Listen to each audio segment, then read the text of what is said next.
La pasión de Cristo. Hoy contemplamos la negación de Pedro.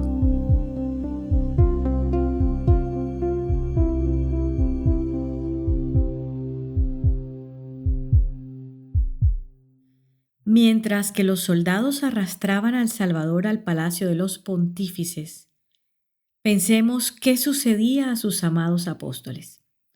Como él lo había predicho, todos quedaron más o menos escandalizados al ver que se dejaba aprehender por sus enemigos.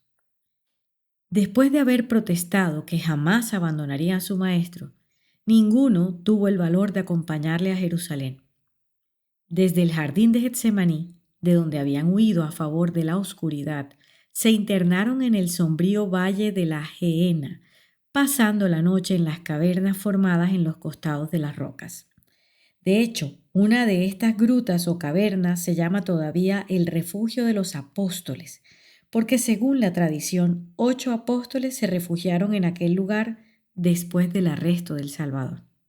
Sin embargo, pasado el primer momento de terror, 2 de ellos, Pedro y Juan, se decidieron a seguir de lejos la cuadrilla que llevaba a Jesús. Querían saber qué suerte correría su maestro, pero sin exponerse a ser cogidos y tratados como él. Cuando llegaron al monte Sión, ya Jesús iba a comparecer delante de los jueces. Juan, menos comprometido que Pedro y menos conocido en el palacio de los pontífices, se introdujo de primero, mientras su compañero se quedaba prudentemente en la puerta. Dio una mirada a los grupos que ocupaban el interior y, como no vio ningún indicio de peligro para ellos, volvió a juntarse con Pedro y le hizo entrar al patio. En aquel vasto recinto cuadrangular, formado por los diversos cuerpos de edificios del palacio, velaba un gran número de soldados y sirvientes. Como la noche era fría, formaban círculo alrededor de un brasero encendido en medio del patio y conversaban sobre su expedición nocturna. Juan se dirigió a la sala en donde se encontraban reunidos los miembros del Sanedrín, y Pedro esperó cerca del fuego el resultado del juicio. El apóstol no veía en torno suyo más que enemigos de su maestro. Mientras se calentaba, oía las burlas de aquellos hombres groseros contra el profeta de Nazaret. Escuchaba los siniestros rumores que ya circulaban sobre la probable sentencia que pronunciarían los jueces.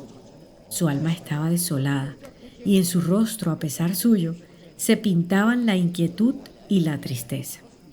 La portera del palacio que le había introducido, viéndole sombrío y silencioso, dijo a los que le rodeaban: «Estoy segura de que este es uno de los compañeros del hombre que acaban de prender».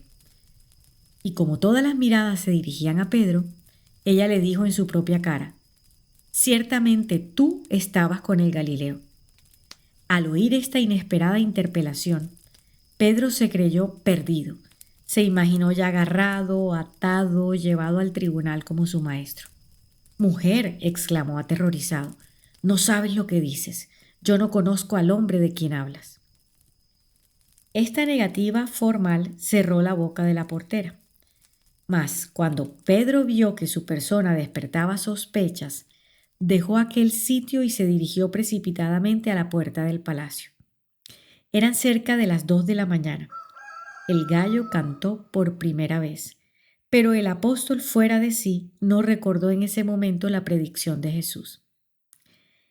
Iba a salir cuando otra criada dijo a las personas reunidas en el vestíbulo: «Este estaba con Jesús de Nazaret». Pedro negó de nuevo.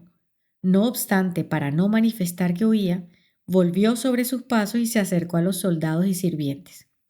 Pronto se vio rodeado de curiosos que le acosaban por todos lados con gran animación. «Tú estabas con esa gente», le gritaban. «Confiesa que eres uno de sus discípulos».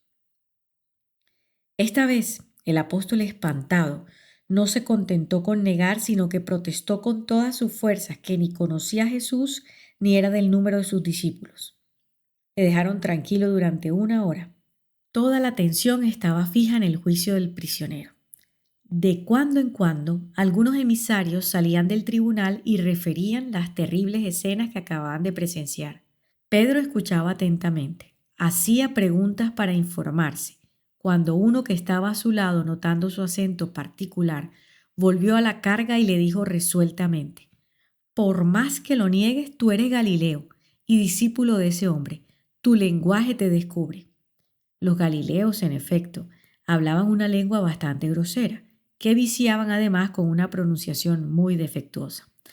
A esta observación, todas las miradas volvieron a fijarse en el apóstol, y uno de los criados del gran sacerdote, pariente de aquel Malco a quien Pedro había cortado la oreja, le dijo a su vez: sí, es la verdad, yo te he visto en el huerto con él. A esta palabra, recordando Pedro aquel malhadado golpe de espada, se vio ya en manos de los verdugos. El miedo perturbó su espíritu hasta hacerle proferir juramentos con toda clase de maldiciones, asegurando que no conocía al hombre de quien le hablaban y que por ningún título le pertenecía. Eran las 3. Apenas había cesado de hablar cuando se dejó oír el segundo canto del gallo. En el acto se acordó el apóstol de las palabras del maestro: antes que el gallo cante 2 veces me habrás negado ya 3. Trastornado hasta el fondo del alma, comprendió toda la gravedad de su falta. Él, el pobre pescador del lago de Genezaret, elevado a la augusta dignidad de apóstol y amigo de Jesús. Él, la piedra fundamental sobre la cual el Maestro pensaba edificar su iglesia. Él, testigo y objeto de tantos milagros, que hacía poco proclamaba abiertamente la divinidad de Jesús, acababa de negarle cobardemente, de jurar que no le conocía, y esto después de haberle prometido pocas horas antes que estaba dispuesto a ir con él a la prisión y a la muerte antes que abandonarle. Y su amado maestro conocía sin duda su horrenda deslealtad, porque nada se escapaba a su divina ciencia. Este pensamiento acabó de anonadarle.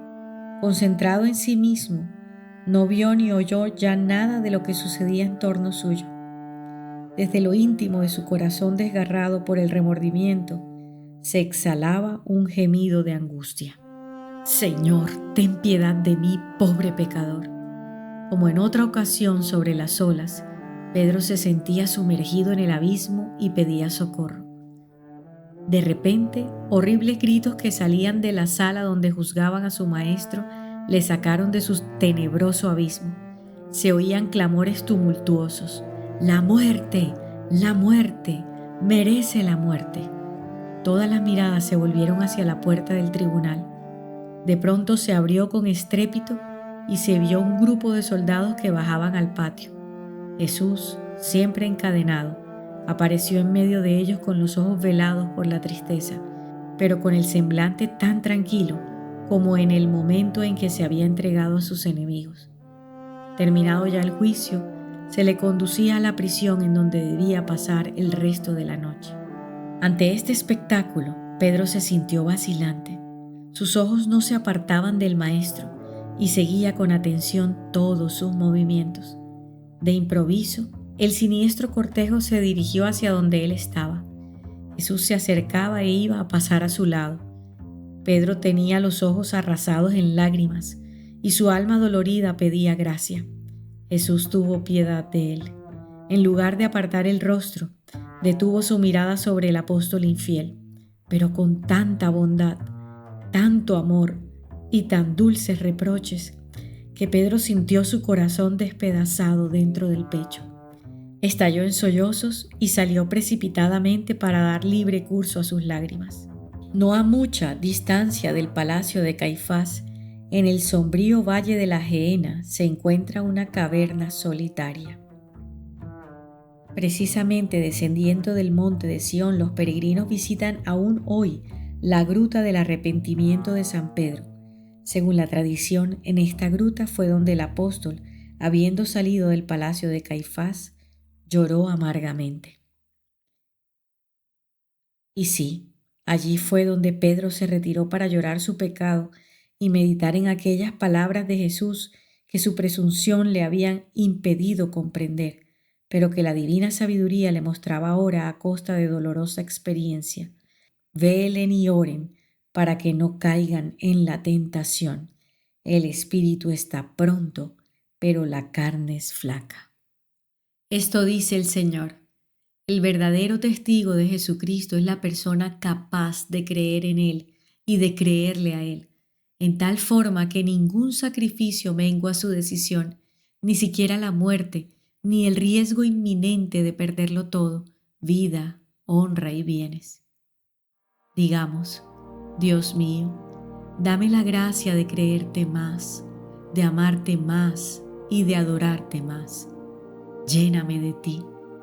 Dame humildad, dame amor, enriquece mi fe, abre y sensibiliza mis sentidos para que al entender tus inspiraciones pueda hacer según tu voluntad. Y déjame decirte ahora y siempre, gloria a Dios, gloria a Dios, gloria a Dios. Amén.